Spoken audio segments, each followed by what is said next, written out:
Você conhece Douglas Engelbart?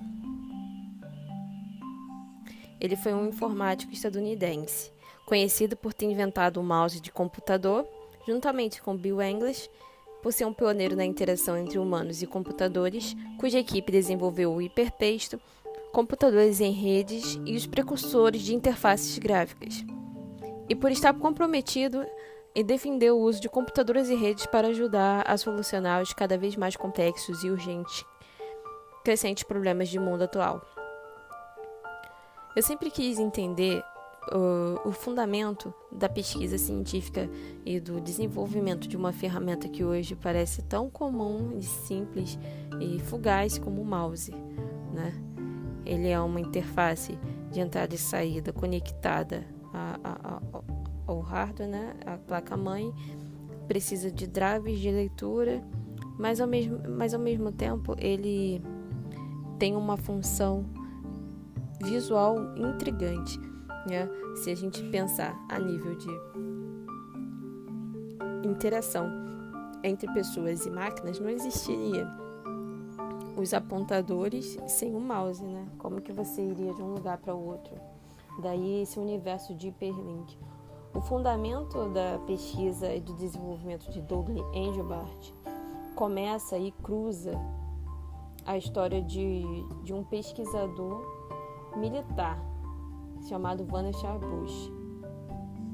Lá em meados de 1945, quando aguardava a dispensa do serviço militar no Hospital da Cruz Vermelha nas Filipinas, Douglas Engelbart deparou-se com um artigo de uma revista que o fascinou e titulava As We May Think, como poderemos pensar, da autoria de Vannevar Bush, e discutiu o futuro emprego das máquinas como complemento do intelecto humano. Este artigo, juntamente com a experiência adquirida futuramente como técnico de radar, mudaria visivelmente a forma como Engelbart viria a imaginar os computadores e a forma como eles deveriam mostrar informação. Engelbart não tinha qualquer interesse pela carreira militar, porém interessava-se bastante por radares, que naquele momento era uma das novas tecnologias militares. Quando já estava cursando o primeiro ano da faculdade, ele submeteu-se a um teste da Marinha dos Estados Unidos. Ainda assim, Engelbart passou no teste e foi aceito para o programa de formação com 1 ano de duração.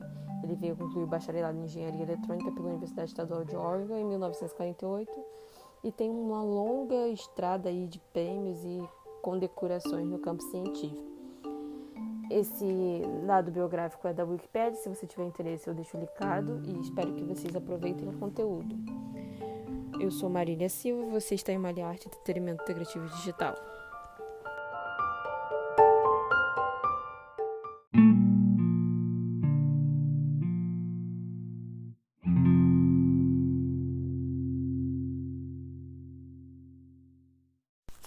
Como podemos pensar? Através da produção da pós-graduação em Ciência da Informação e Documentação em ECA USP, no primeiro semestre de 2004, consta uma tradução livre de Fábio Mascarenhas e Silva do texto original As We May Think, de Vannevar Bush, publicado em Atlantic Monthly, volume 176, páginas 101 a 108, de 1945. Como diretor do Office of Science, Research and Development, o Dr. Vannevar Bush coordenou as atividades de cerca de 6.000 cientistas americanos conduzindo a aplicação da ciência na guerra. E, embora o combate tenha terminado, ele mantém neste importante artigo um incentivo aos cientistas. Ele espera que os cientistas devam se voltar para a difícil tarefa de tornar acessível nosso emaranhado estoque de conhecimento. Durante anos, as invenções ampliaram o poder físico do homem melhor do que os poderes de sua mente. Martelos, que multiplicam os punhos, microscópios, que aguçam os olhos, e mecanismos de destruição e detecção são consequências, mas não os fins da ciência moderna. Agora, diz o Dr. Bush, os instrumentos estão em nossas mãos, os quais, se corretamente desenvolvidos, tornarão acessíveis o conhecimento herdado de eras. O aperfeiçoamento destes instrumentos pacíficos deve ser o primeiro objetivo de nossos cientistas enquanto emerge de seu trabalho bélico. Como o famoso discurso do American Scholar proferido por Emerson em 1837, este artigo do Dr. Bush clama para uma nova relação entre o pensamento humano e a totalidade do nosso conhecimento. Esta não foi uma guerra de cientistas, foi uma guerra em que todos tiveram uma participação. Os cientistas, abandonando suas velhas rivalidades profissionais em prol de uma causa comum, compartilharam muito e aprenderam bastante. Foi divertido trabalhar numa perspicácia eficaz, numa parceria eficaz. Agora, para muitos, isto parece estar se aproximando do fim. O que os cientistas irão fazer a partir de agora? Para os biólogos e particularmente para os médicos, pode haver uma certa indecisão, em razão da guerra ter duramente requerido-os abandonar suas antigas linhas de pensamento. Muitos certamente continuarão suas pesquisas em seus habituais e pacíficos laboratórios, pois seus objetivos continuarão sendo os mesmos.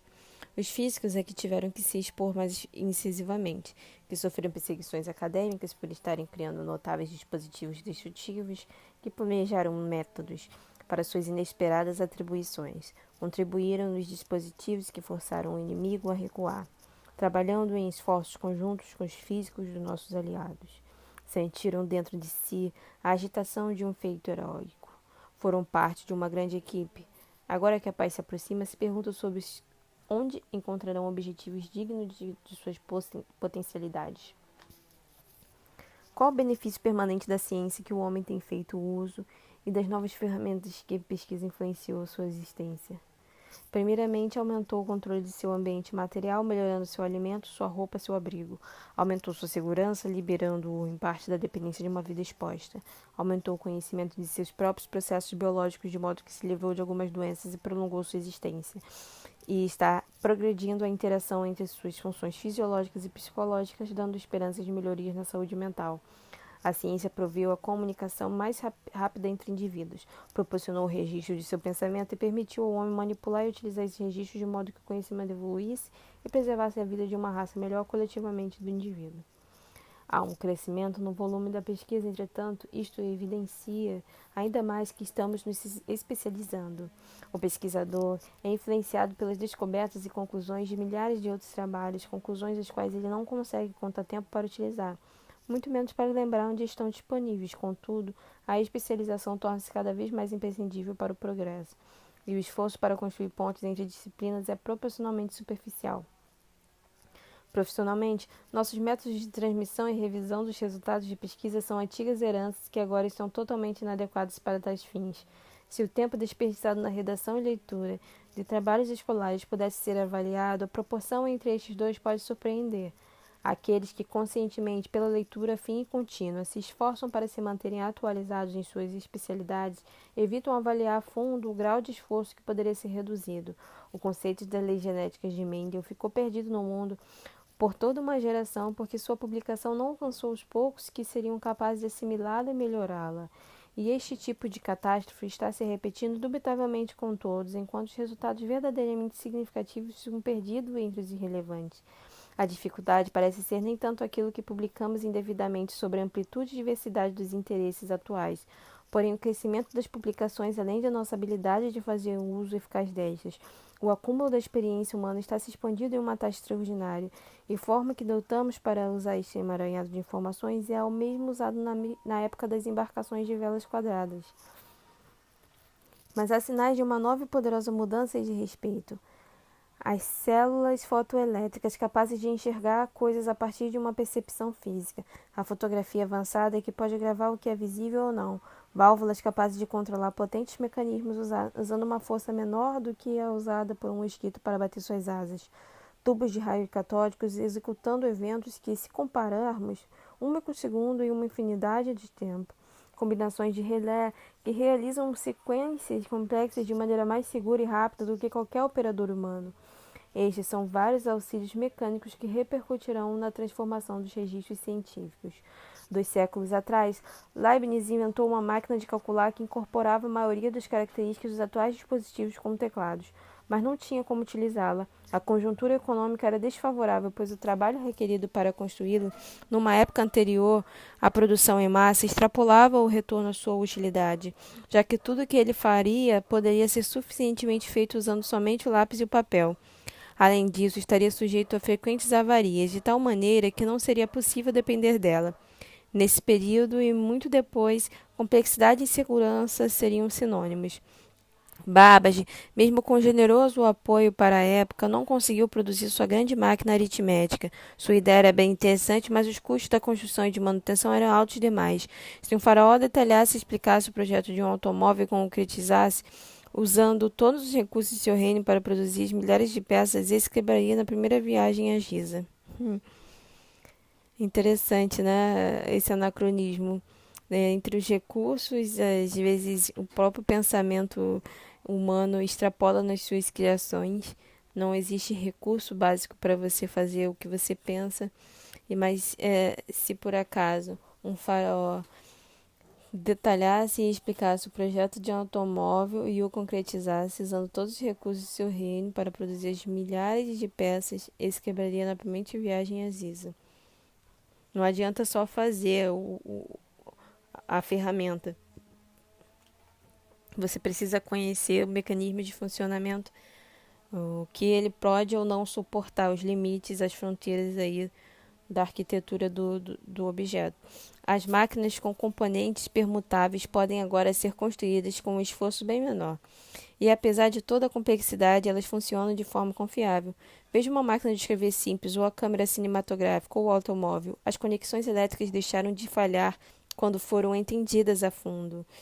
É o caso da central telefônica automática, com milhares de conexões e ainda assim funcionam com segurança. Um fio de metal dentro de um frágil recipiente de vidro, aquecido e incandescente, ou seja, as válvulas de um rádio, são distribuídas em milhões de quantidades e, quando conectadas em soquetes, como trabalham, suas delicadas partes, o posicionamento e alinhamento precisos envolvidos na sua fabricação ocupariam o tempo de um artesão por meses, e hoje se fabrica por 30 centavos cada. O mundo chegou na era dos dispositivos complexos, baratos, de grande confiabilidade, e algo está por vir através disso. 2. Se um documento é importante para a ciência, deve ser preservado, armazenado e principalmente consultado. Hoje registramos convencionalmente pela escrita e pela fotografia. Em seguida imprimimos, mas também gravamos em película, em discos de cera e em meios magnéticos. Ainda que os novos métodos de gravação não tenham sido lançados, esses atuais estão certamente em fase de transformação e avanço. Certamente, o progresso da fotografia não está cessando. Lentes e materiais mais estáveis, câmeras mais automáticas, minuciosos sistemas que permitirão o avanço de uma mini câmera são todos iminentes. Deixe-nos projetar esta tendência para um lógico e talvez inevitável resultado. A câmera do futuro terá na sua parte frontal uma saliência um pouco maior do que uma nós.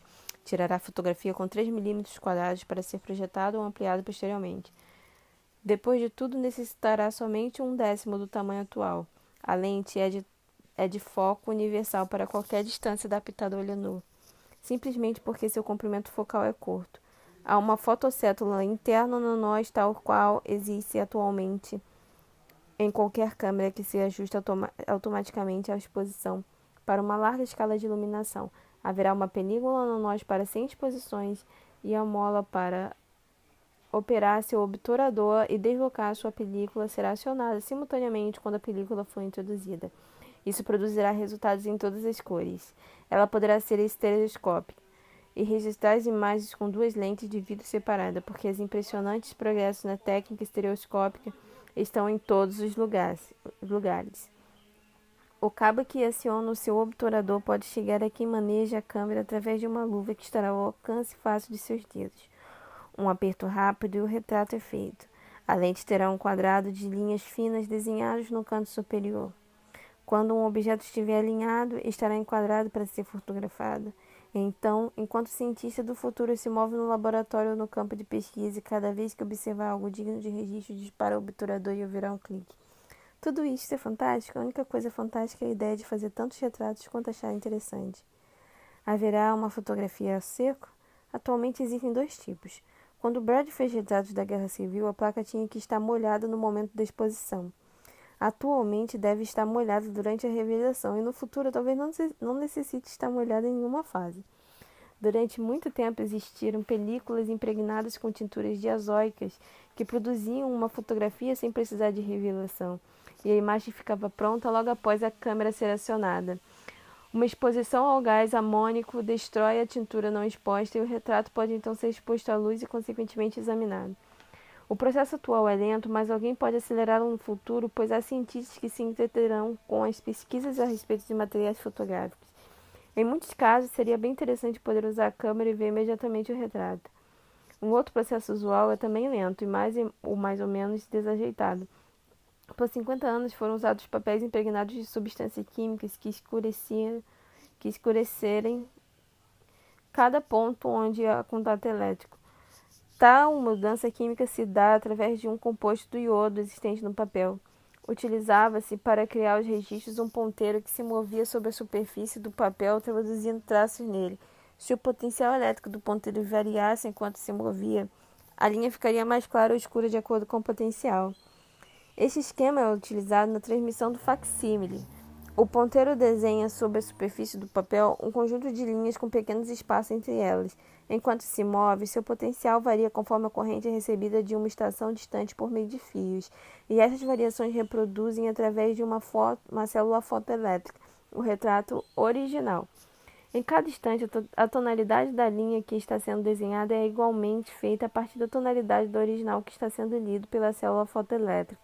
Assim, quando a fotografia original for totalmente explorada, uma cópia estará pronta para quem estiver recebendo-a. Usando as células fotoelétricas similares às formas que é feita uma fotografia, uma cena qualquer poderia também ser representada linha a linha. Este instrumento seria uma câmera com a característica adicional de tirar fotos a uma grande distância. O processo seria lento e o retrato pobre em detalhes. Entretanto, significa um outro processo de fotografia seco em que o retrato estaria pronto instantaneamente. Mas alguém muito ousado poderia predizer que tal processo continuará sempre sendo desajeitado, lento e pobre em detalhe. O equipamento de televisão transmite hoje 16 imagens por segundo numa qualidade razoável, enquanto somente duas diferenças essenciais do processo descrito acima.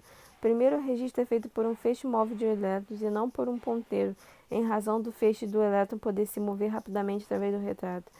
A outra diferença envolve meramente o uso de uma outra tela que acende momentaneamente quando é tocada pelos elétrons, diferentemente de um papel ou uma película quimicamente tratada onde o registro é permanente. Esta velocidade é necessária na televisão porque ela precisa transmitir imagens com movimento.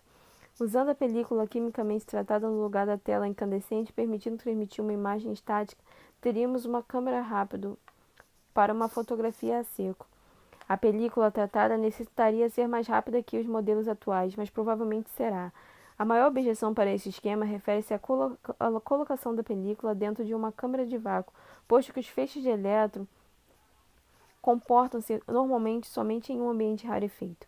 Esta dificuldade deve ser evitada para que o feixe de elétron seja posto em um lado de uma divisória, pressionando a película do outro lado, permitindo aos elétrons atravessarem perpendicularmente sua superfície, impedindo que se espalhem pelos lados.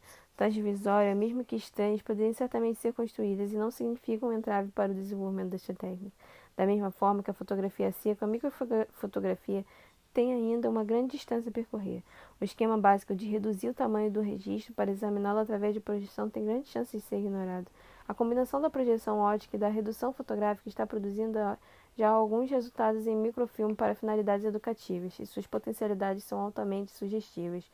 Hoje, com o microfilme, as reduções são feitas num fator linear de 20 sem que a qualidade de projeção seja prejudicada. Os limites variam conforme a granularidade da película, a excelência do sistema óptico e a eficiência das fontes de luz utilizadas.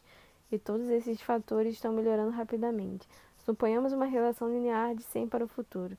Considere a película da mesma espessura que um papel, embora uma película mais fina seja certamente viável. Mesmo nessas circunstâncias, haveria um fator total de 10.000 entre o volume de registro ordinário em forma de livros e sua réplica do microfilme. Toda a enciclopédia britânica poderia ser reduzida ao volume de uma caixa de fósforos. Uma biblioteca de 1 milhão de volumes poderia caber no canto da nossa mesa. Se desde a invenção dos tipos móveis a raça humana produziu um acervo total em forma de revistas, correspondência, livros, folhetos, publicidades e jornais, equivalente a 1 bilhão de livros, tudo isso comprimido poderia ser carregado em uma caminhonete. A mera compreensão, naturalmente, não é o bastante. Necessitamos não somente registrar e armazenar, mas também consultá-lo. Sobre isto voltarei a comentar adiante. Inclusive, a maior biblioteca moderna não é consultada de maneira geral, pois somente alguns exploram pequenas porções dela.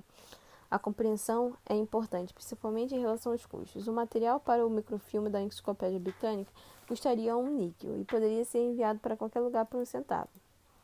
Quanto custaria imprimir 1 milhão de cópias? Para imprimir uma folha de jornal em grande escala, custa uma pequena fração de um centavo. O material inteiro da enciclopédia no formulário reduzido do microfilme caberia em uma folha de 8,5 por 11 polegadas, e através dos métodos fotográficos do futuro, a reprodução em grandes quantidades provavelmente custaria algo em torno de um centavo a unidade, com exceção dos custos materiais, e a confecção da cópia original. Isso introduz o assunto seguinte.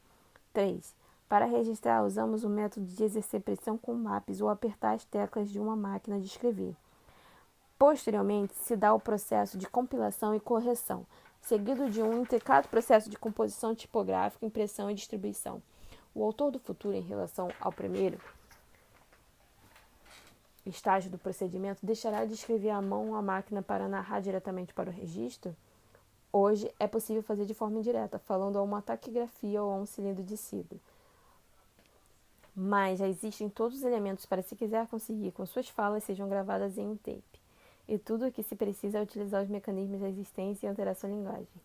Em uma recente exposição internacional, se é apresentada uma máquina denominada Voder, V-O-D-E-R.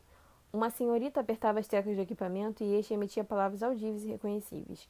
Em nenhum momento as cordas vocais humanas entravam em ação, pois as teclas combinavam vibrações de origem elétrica que passavam posteriormente para um alto-falante.